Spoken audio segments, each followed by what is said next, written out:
Hi, everyone, and welcome back to Today I Learned Climate, the climate change podcast from the Massachusetts Institute of Technology.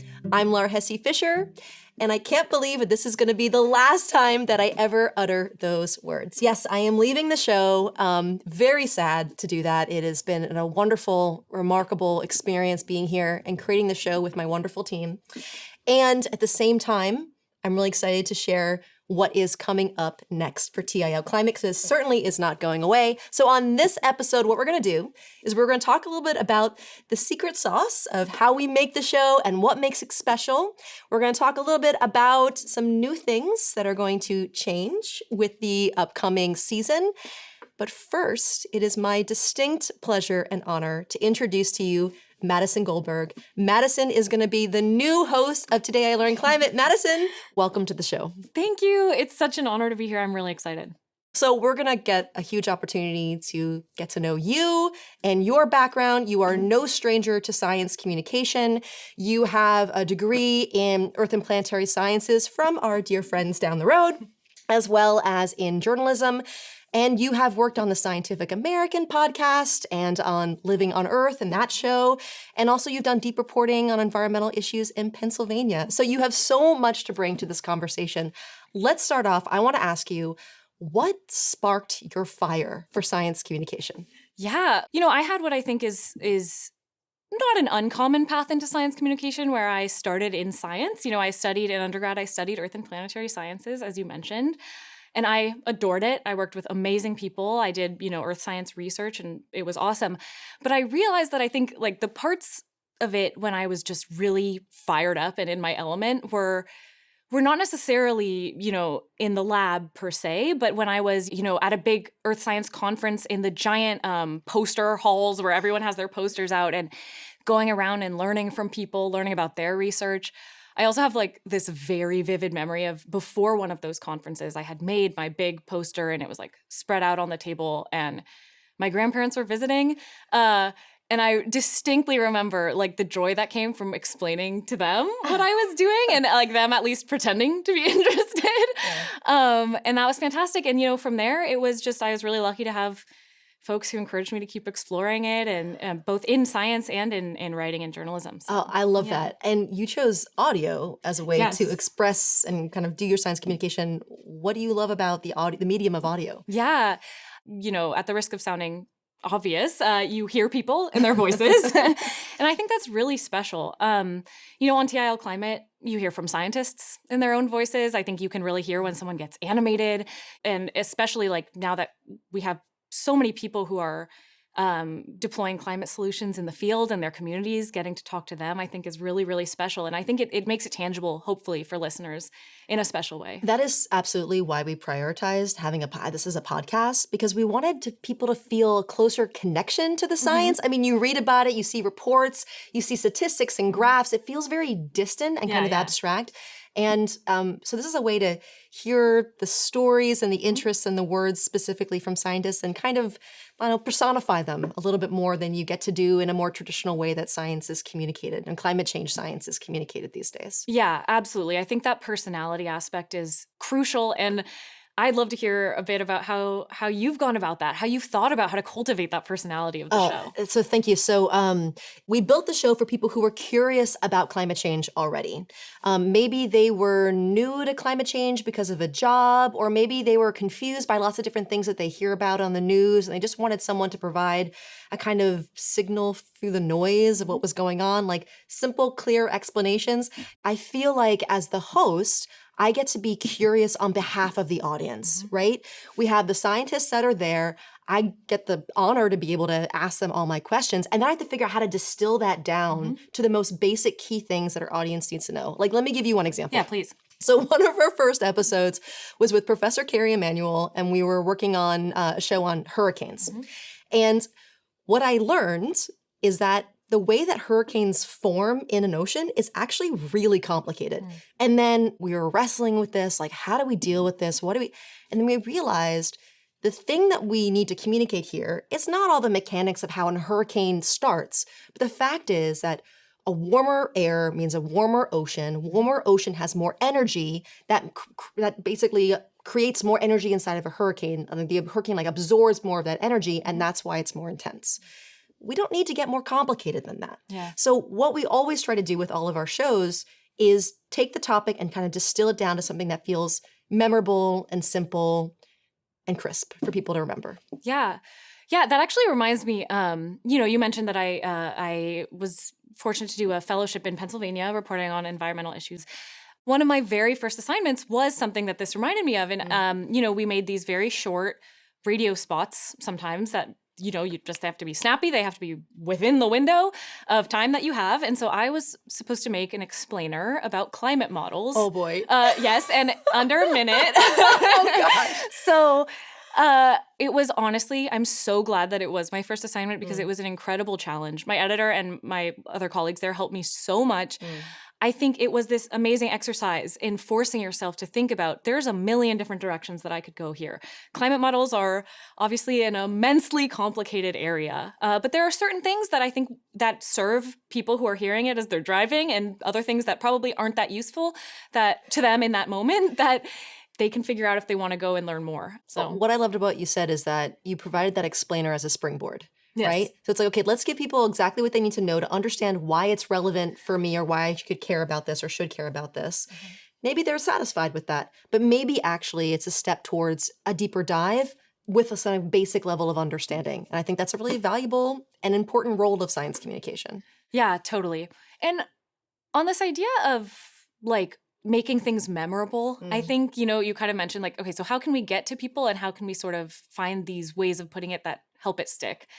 Like, I know that's something that you guys have thought a lot about, and you've thought about, different metaphors you can use or things like that. Like, how do you think about that? Yeah. So one of my favorite metaphors that was introduced on the show was our direct air capture episode. So this is the idea of, okay, there's all this carbon dioxide in the air. Can't we just suck it out, right? And like put it somewhere, do something with it. So Professor Niall McDowell was our guest speaker, and he introduced this metaphor of like, imagine like the molecules of oxygen and nitrogen and CO2 and all the other stuff that's in the air, the gases that are in the air are marbles. And everything that isn't CO2 is blue and CO2 is red. And we're talking about CO2 is about 420 parts per million, right? So we're talking about, if there are a million blue marbles in the sky, then 400 of them about are red. And if you're trying to sort through all of those marbles and just pull out the red ones, well, that's actually really hard to do. And it ends up that it's really energy intensive to do as well. And so just that visual of like, oh my gosh, okay, I can kind of get a sense of why direct air capture is so expensive, so energy intensive, so hard. I think that visual really helps. And I've used that in explaining direct air capture to other people as well. And it's been pretty effective. Yeah, it's effective for me. I mean, that's awesome. Putting a picture in people's heads and these sorts of metaphors, I think, are really important in the same way that, audio demands a lot of strategies, I think, of science communication that maybe different ones are needed elsewhere. So part of what this stems from is that a lot of people, when they're listening to a podcast, they're doing something else. Like, that's what I'm doing. Like, I'm, driving or doing the dishes or doing laundry. Yep, that's the that's the classic. And so because of that, and because, I think it's just a different thing to expect someone to rewind, as opposed to like scrolling back up and rereading something. It goes by fast, and it can be easy to have, and very understandable to have like half your brain on it and half of your brain on something else. So I think these structures, something like, this is what we're going to talk about today, or wait, let's make sure we caught that, and repeating it, or at the end being like, this is where we went on our journey. I think those things are really important, and I think that's something that on the show you've done a great job of, and it's been great. Yeah, I can't take credit for that. That is Dave Lishansky, our brilliant audio producer. He is a genius. I know you've had a chance to work with him, yes, and everybody who's listening to this episode has had the privilege of being able to listen to his talent. He has a natural sense of how people listen and like when people need mental breaks and he always has said, and I'm looking at him because we have a video, we have a video of him right over there over Zoom.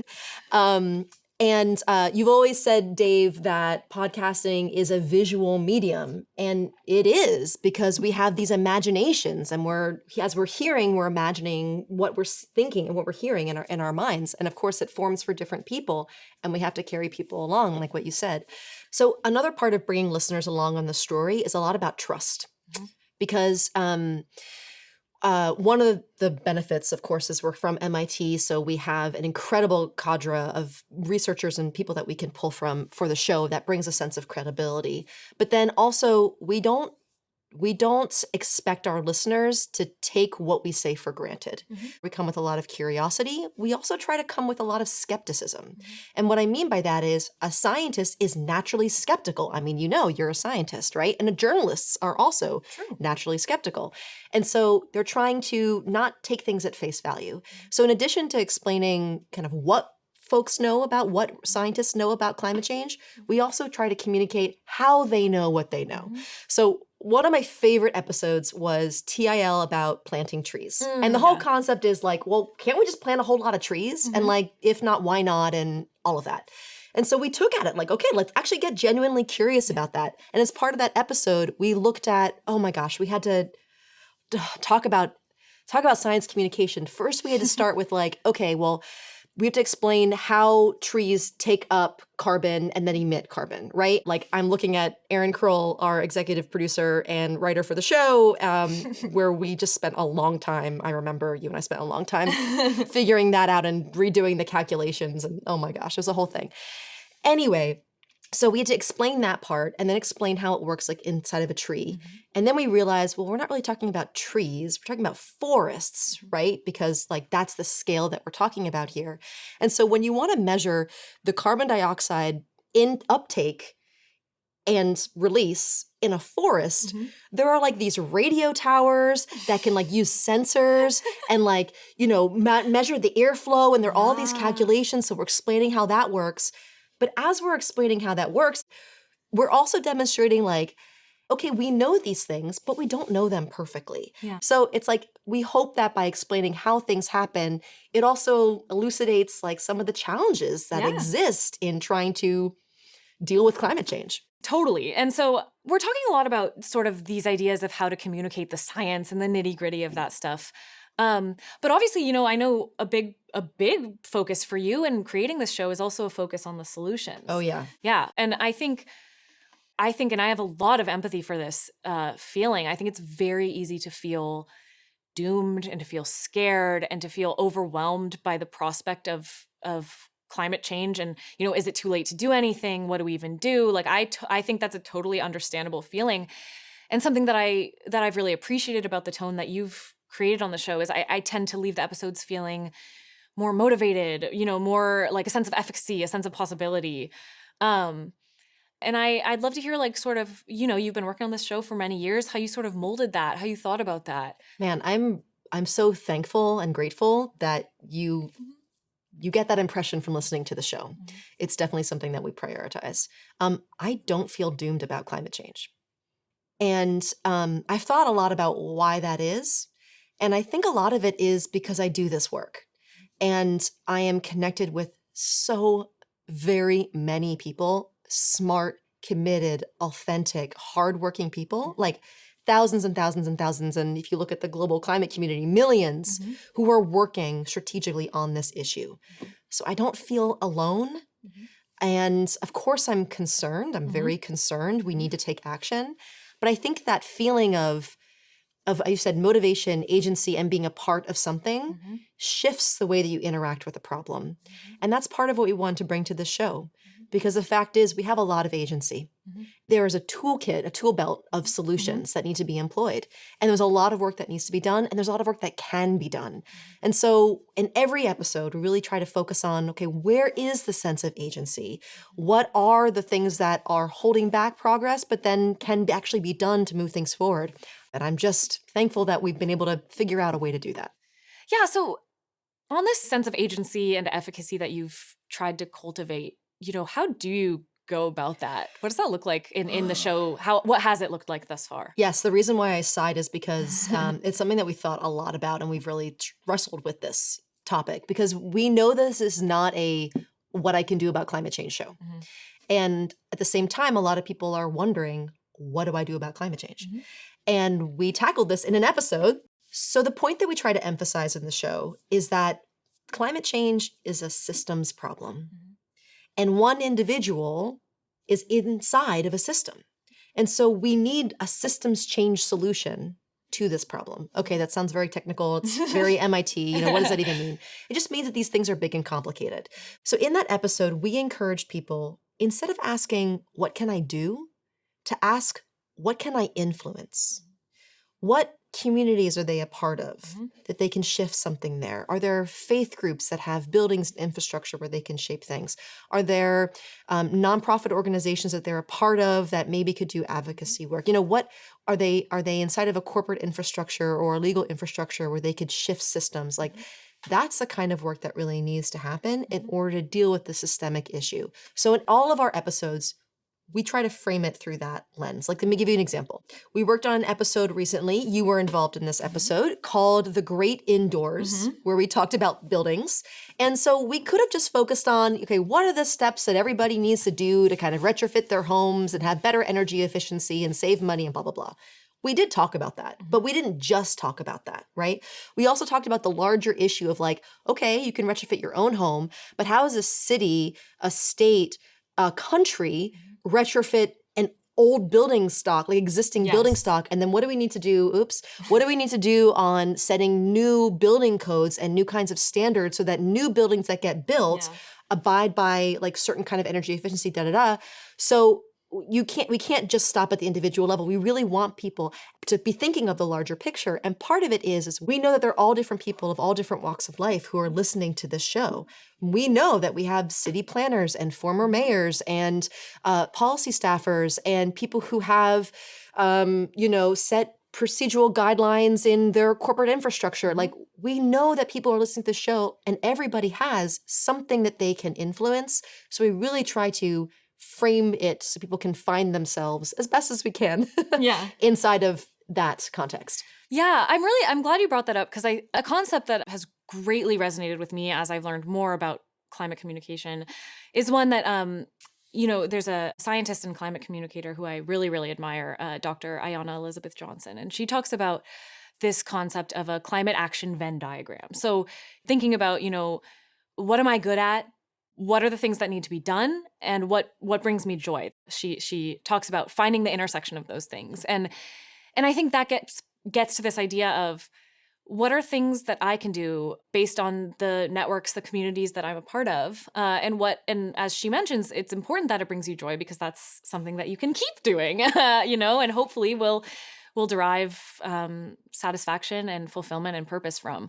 That really stuck with me. And so when I heard that episode that you mentioned, TIL, What I Can Do, which focused on this sort of framework, I really appreciated that. And I think going forward in the show, I hope that's something that we can maintain. Well, speaking of which, yes. So, I mean, what we talked about today are, like the principles and the elements of the show that has made it the show that it is today. And when you came on board, I'm really excited for you to keep championing that. And you have such an interesting background and it's like such interesting skill set. And I've heard rumblings that there are going to be some new elements to the show to take it to the next level. Can you give us any sneak peeks about this? Yeah, well, I think something that I have experience with and that is one of my favorite parts of doing this kind of work is going out in the field and talking to people, field reporting, specifically field audio reporting. Speaking of things that bring one joy, this brings me a good deal of joy. And it's something that I'm really excited to hopefully incorporate a bit more of in the show, in addition to sort of the sit-down interviews that listeners are used to.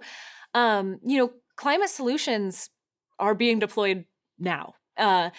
And I think the chance to hear from people who are both working on those solutions and working on the research, that underpins them and whatnot, I think hopefully can make things tangible for listeners. And so that's one thing, is this sort of on the ground look.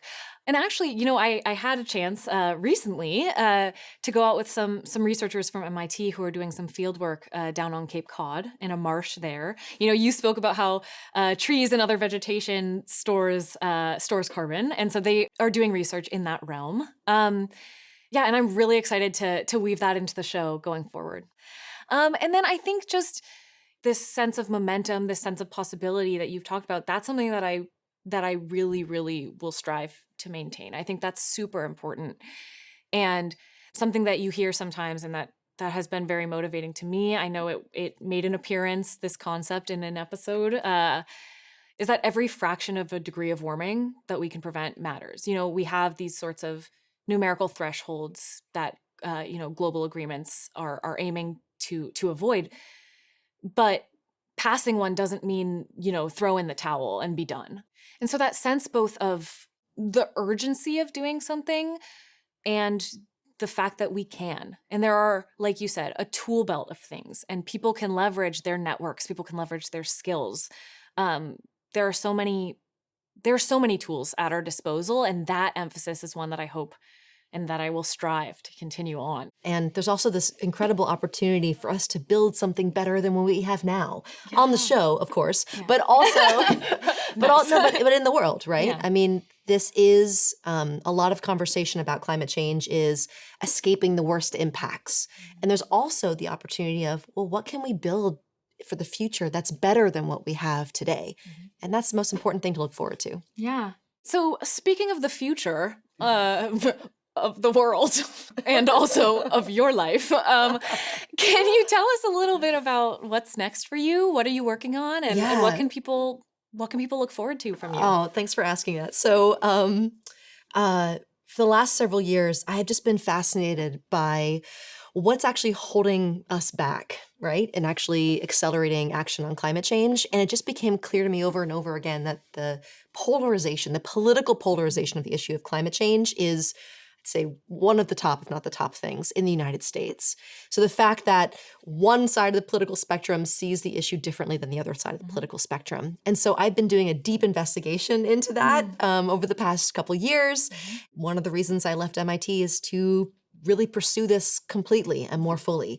How can we build better bridges, better understanding in order for climate change not to be a polarized issue anymore, and for us to decarbonize no matter what president is in office or who has power in Congress?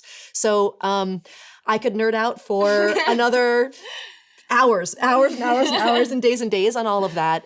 If folks are interested in connecting with me on that topic, you can find me on LinkedIn.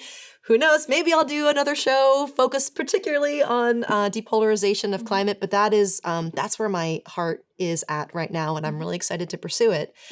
And then speaking of, my heart, so I'm going to get corny here. So it's been just a privilege and an honor that MIT entrusted me and their team with representing MIT research and philosophy through the show for a public audience. So that's been a true joy to be able to explore how to do. The podcast is one effort inside of a program.